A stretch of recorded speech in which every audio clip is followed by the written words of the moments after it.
Hello, everybody, and today for Teenage Mutant Ninja Turtles, we are reviewing the best, or one of the best episodes of the show, Lone Rat and Cubs.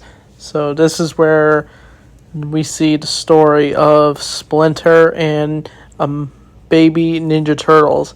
And it opens with the turtles when they already got their ninja masks on, but they're little kids, tiny turtles. And it's funny hearing the TMNT voice actors try to do little kid voices. It's just, yeah, it's meant to be adorable, but like, Splinter does tell the story of how they came to be. The one we already know, he goes into a pet shop, but he bumps into a Krang droid, gets into a fight, and then the mutagen they were holding splashes all over them, mutating them. And so that's how the turtles came to be, but the rest of the story, we do not know. This is the tale of the Lone Rat and Cubs. And it's written by the legendary Kevin Eastman, the creator of Teenage Mutant Ninja Turtles. He wrote this episode, and it definitely shows. We get a bunch of references to his old comic back then, but the story is really mainly about Splinter, him trying to survive, and we see what the turtles look like when they were just born. They look adorable, of course. I can already tell who's who, but we kind of get answers to a lot of things in this episode, but it's easily the best is like when Splinter does encounter the Krang, he's willing to do whatever it takes to protect the baby turtles. He does go into a little shed with them, but he of course is caught, but he has to look for food, but it's already too late as he's ambushed by a Krang, and he actually pulls out a sword and just slashes it right through it. But he manages to go to a warehouse. It's mainly him fighting the Krang droids, and he even discovers they're robots. But he doesn't, I think he does see the Krang brain in there. And this is technically the last appearance of the Krang in this show, since, the Krang are good guys now in the show by season 5. But the turtles, they're just little kids trying to learn in their little baby minds. But they do pick up on things, like Donnie ends up fixing a lamp, and that's how he's known as the smart one. But what really stands out about this episode is Splinter when he's trying to meditate. He, of course, just is ambushed by the turtles, and they're just crawling all over him. It's adorable.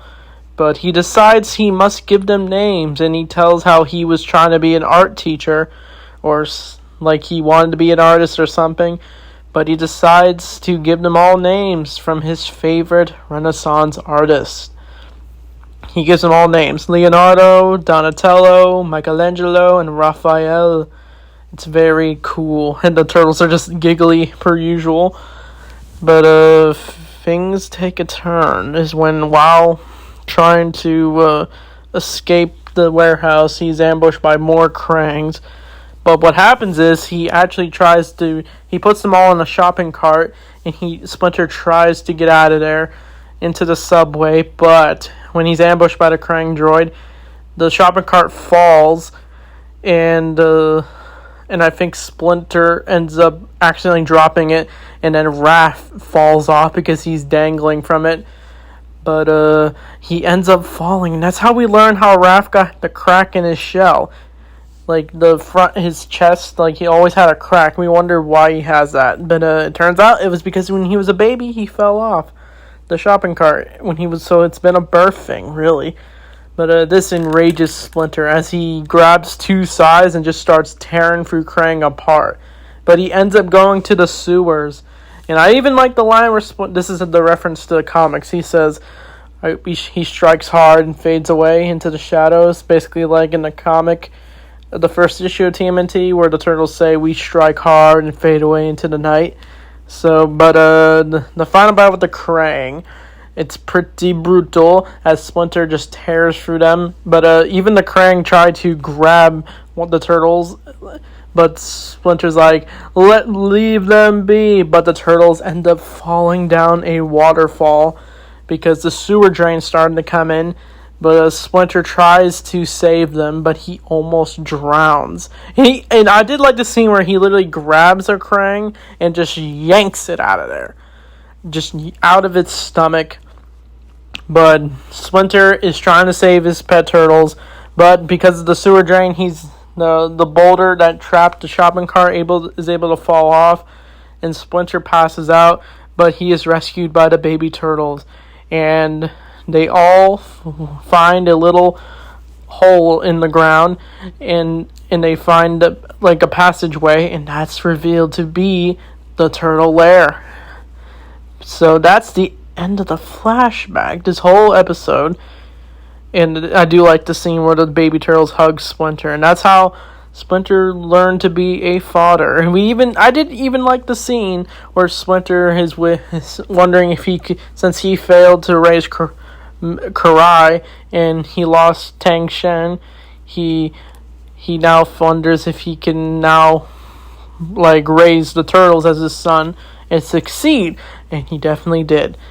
But the flashback ends with Splinter pulling out the turtles' weapons, and he says how they chose them, and he gives them to Leonardo, Raph, Donnie, and Mikey. I even like the line where he says, "The nunchuckles, they're perfect for you." But yeah, it's funny. But it ends with our baby turtles holding their weapons, and that's that episode. So this was definitely a really good episode, like I said, with the Splinter and the baby turtles. It feels like a love letter to this whole show, honestly. This could even be the series finale if you really think about it. But the next episodes are the Mutant Apocalypse episodes. I can't wait to talk about those episodes. But yeah, also for the last appearance of the Krang, it was nice to see them again, and I thought they would never be in the show again. But yeah, we do see the Ootrons in the Worlds Collide episode. But yeah, the Krang, they're gone, and they were fun villains for sure. It would have been interesting if they were still villains, but because the Triceratons killed Krang Prime and Subprime, yeah, the Krang aren't a thing anymore. But yeah, the baby turtles, they're really cute, of course. They're adorable. And honestly, we could even get a little mini spin-off episodes where we see what the turtles did during their childhood. But we kind of saw that with the 2003 show. But it's nice that we got it with this show. And also, it's cool that we even got but way before this episode came out, we got the Ninja Turtle miniature versions of them as little kids. I had those. But it's like they were always trying to tell us they were going to do an episode where we see them as little kids. So that, yeah, I'd probably give this episode, why not a 9 out of 10? I don't think I had any issues with it. So, well, how about a 10? Let's just give it a 10. So yeah, the next is the Mutant Apocalypse episode. I can't wait to talk about that. So with that being said, thanks for watching, and Turtle Power.